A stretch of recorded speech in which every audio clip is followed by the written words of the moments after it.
Karibu mpenzi mtazamaji wa Nebuye TV. Kwa siku ya leo tutazungumzia kuhusiana na faida ya mbolea asili kwenye mti wa korosho au kwenye kilimo cha korosho. Kwa hiyo mpenzi mtazamaji wa Nebuye TV, kikubwa na kuomba tu uweze kutufuatilia kuanzia mwanzo mpaka mwisho, tuweze kujua ni faida gani ambayo korosho itapata au mti wa korosho utapata kama utatumia mbolea asili. Pamoja na wewe pia mtumiaji wa mbolea ya asili utapata faida gani kwa kuokoa mambo ya pesa na kadhalika. Bila kupoteza muda, ndugu mtazamaji, nikukumbushe tu uwe nasi kuanzia mwanzo video hii mpaka mwisho video hii, na nikukumbushe tu ukumbuke kusubscribe, kulike pamoja na comment. Ndugu mtazamaji wa Nebuye TV, mbolea asili inasaidia sana korosho kukua kwa afya bila kutumia kemikali. Mfano kama unaotazama katika video yako pendwa hiyo, ina maana hii ni mkorosho wetu. Mkorosho huu umeweza kupata mbolea asili, na ukitazama mkorosho huu ni miaka 2.5, lakini tayari ulishaanza kutoa maua. Hiyo ni miongoni mwa faida kubwa sana ya kutumia mbolea asili kwenye mkorosho wako. Ina maana mbolea asili haina kemikali. Pia mbolea asili inakusaidia mkorosho wako kuweza kutoa mapema au kuanza kuzaa mapema kabla ya muda wake. Ina maana kwamba inakusaidia, ukiangalia katika screen yako hivyo, hayo ni maua mazuri sana, maua yamependeza, na tutambue kabisa kwamba maua ndio korosho zenyewe. Ina maana korosho ni tunda ambalo linatokana na maua. Kwa ina maana kama umeangalia hayo maua, ina maana hizo ndio korosho, na tunategemea kabisa mkulima wetu huyu mwaka huu ataweza kuokota korosho moja moja kwenye huu mti. Ina maana yote haya asingeweza kufanikiwa kama asingetumia mbolea ya asili. Kwa hiyo mpenzi mtazamaji, mbolea asili ni muhimu sana sana sana katika kilimo cha korosho, kwa sababu mbolea asili inakuwa na faida kubwa sana.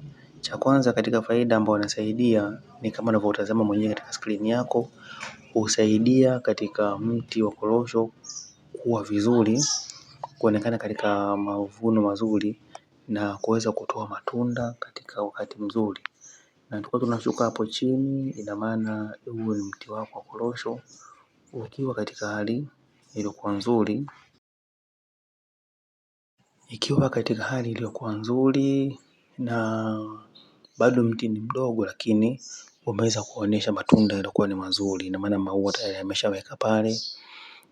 Unaangalia, kwa hiyo ni faida kubwa sana ya mbolea ya asili. Kwa leo kikubwa kabisa inabidi uweze kujifunza kabisa kwamba mbolea ya asili unaweza ukaitengenezaje, ukawekaje, ili na wewe nawe uweze kupata mavuno mapema kama alivyofanya au aliopata huyu mkulima wetu. Mkulima wetu ameweza kupata mavuno mazuri kama unavyoona hivyo, ni kwa sababu ameweza kutumia mbolea ya asili. Faida nyingine ya mbolea ya asili, inakukinga wewe mtumiaji wa ile mbolea. Ina maana wewe mwekaji wa ile mbolea usiweze kupata madhara mbalimbali. Ina maana kwa maana haitumii kemikali. Kuna madhara ambayo unaweza ukayapata wewe mtumiaji ambaye ulitumia kemikali kupulizia korosho zako. Ina maana wewe ambao unatumia mbolea ya asili hautapata hayo madhara. Mfano kama kubabuka mwili, mfano kama mwili kuwasha, mfano kama kichwa kuuma sana. Na kuna wengine kwenye mbolea ya kizungu hiyo huwa inawapa changamoto mpaka mtu inafikia hatua ya kupoteza fahamu. Inafikia hatua ya wewe kuweza kupoteza fahamu kwa sababu unakuwa umetumia kemikali tofauti na mbolea asili. Kwa hiyo ndugu mtazamaji, kikubwa kama wewe ni mkulima na unaweza kutufuatilia, angalia hapo na piga picha kwamba huyu ametumia mbolea asili na mkorosho wake umekuwa mzuri kama hivyo, na ana matarajio ya kuweza kuvuna hivi karibuni. Ina maana tayari tushaanza kuona maua. Na mbolea asili kama wanavyotuelekeza haina gharama kubwa sana kwenye upatikanaji wake, kwani ni asili ya mazingira ambayo unayoishi. Mbolea ya asili yenyewe ni majani kama unayaona majani. Kwa hiyo hamna kitu kingine, ni majani. Ukitumia majani kama unayaona yote majani. Kwa hiyo tunakusanya majani.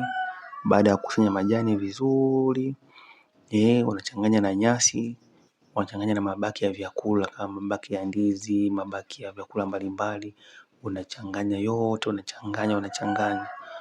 Ukishachanganya vizuri hivyo, basi unakuwa unaweka kwa wiki mara mbili. Yaani kwa wiki mara mbili mpaka mara tatu unakuwa unaweka kwenye shamba lako. Kwa hiyo ukiwa unaweka, ina maana unaweka chini ya pembezoni mwa unachimba shimo, lakini angalau usikate mizizi, unazungushia yale majani, unazungushia yale manyasi, unazungushia mabaki ya vyakula ambayo vyakula vyenyewe ni ndizi, maganda ya ndizi, maganda mimea yote ambayo wewe unaijua. Ukizungushia unaweka hapo, unafunika, unachanganya ule udongo, unakuwa kama hivyo. Unaona kama hapo, ina maana huyo tayari alishazungushia. Mbona ukiangalia pembeni amelimia, unaona hapa alizungushia, akaweka hayo majani, akachanganya na manyasi, akachanganya na mabaki ya vyakula, akaweka kama unavyotazama kwenye screen yako hapo, aliweka hapo. Kwa hiyo ukishaweka hapo, mpenzi mtazamaji, kwa wiki unaweka, ukishaweka hapo hiyo mbolea, basi mbolea udongo mzima wote unakuwa una mbolea. Na kwa hakika mpenzi mtazamaji, hautaweza kunisahau ukichukua ushauri huu. Mkorosho wako utakuwa kama huu unaouona. Huu ni mkorosho ambao umetumia mbolea asili, na hiyo ndiyo faida kubwa ya kutumia mbolea ya asili. Faida kubwa unaipata wewe mtumiaji, kwa sababu unakuwa hautumii gharama yoyote, na pia unapata korosho kwa sababu itawahi kuzaa mapema. Kwa kila shamba tukizunguka shambani humu, asilimia kubwa ya mikorosho mingi imeweza kuweka maua. Ina maana kuna matarajio ya kupata mavuno katika msimu huu. Na uzuri wa mbolea asili, ina maana kwamba yenyewe inakaa kwa muda mwingi shambani. Ina maana inakaa kwa muda mwingi, inakuwa na decompose mpaka mwisho wa siku eneo lote linakuwa liko vizuri na unakuwa unaendelea kuvuna. Kwa ukitazama katika screen yako, kuna mkorosho mwingine huu na wenyewe unaangalia, unaona mkorosho huu. Huu na wenyewe pia umetiwa mbolea asili, angalau ulivyopendeza. Huu ni wakati wa kiangazi, umepigwa na jua limekubali kweli kweli, lakini ukiangalia vizuri upo vizuri. Unaona japokuwa kuna jua, lakini kuna kijani kibichi bado kipo. Ina maana hiyo kijani kibichi ni kulingana na nini? Na mbolea ya asili iliyoweza kutumika katika kutengeneza, katika ukuzaji, katika uzalishaji wa mkorosho wako. Kwa hiyo mpenzi mtazamaji wa Nebuye TV, niweze kukusii wewe mkulima wa korosho, nikusii wewe mkulima unayetarajia kulima korosho hivi karibuni, au umo katika zao hili la korosho, jitahidi kutumia mbolea ya asili ili kusudi kupata mavuno yaliyokuwa mazuri na mkorosho wako kuweza kuzaa mapema na kupata faida iliyokuwa kubwa. Kikubwa mpenzi mtazamaji, ni kukumbushe tu uweze kusubscribe, uweze kulike, uweze comment, na pia niweze kuuliza swali kwamba wewe kilimo chako cha korosho unatumia aina gani ya mbolea? Unatumia aina gani ya mbolea katika kilimo chako cha korosho? Kwa hiyo video ijayo tutasoma comment za watu, na pia tutajibu maswali kwa wale wote ambao wameweza kutuuliza maswali.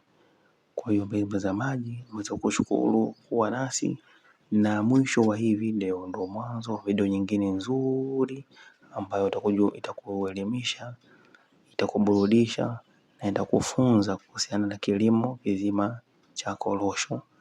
Kikubwa ni kuweza kusubscribe, uweze pia kulike na ushare kwa watu mbalimbali, na usisahau kugonga alama ya kengele. Ina maana unakuwa ni mtu wa kwanza kabisa kupata video yako bomba, maana kila wiki tunatoa video ya kuelimisha jamii kuhusiana na jambo la ulimaji wa korosho. Kwa mpenzi mtazamaji, tunashukuru sana kumbuka kusubscribe.